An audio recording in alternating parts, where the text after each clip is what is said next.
হাইমচরে বিএনপির আহ্বায়ক কমিটির পরিচিত ও প্রথম সাধারণ সভা অনুষ্ঠিত। বিস্তারিত দেখুন ডেস্ক রিপোর্টে।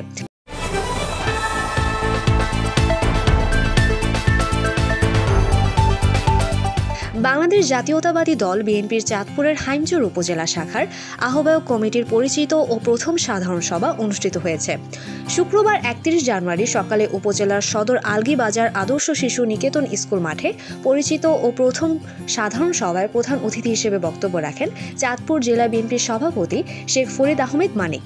বিশেষ অতিথি হিসেবে বক্তব্য রাখেন চাঁদপুর জেলা বিএনপির সাধারণ সম্পাদক অ্যাডভোকেট সলিমুল্লাহ সেলিম।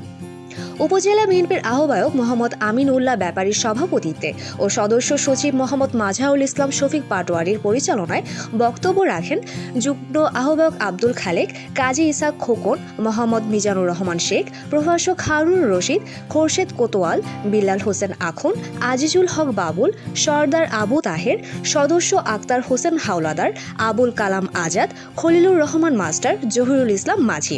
এ সময় উপস্থিত ছিলেন উপজেলা বিএনপির নবগঠিত আহ্বায়ক কমিটির সকল সদস্যবৃন্দ এবং বিভিন্ন অঙ্গ সহযোগী সংগঠনের নেতৃবৃন্দ।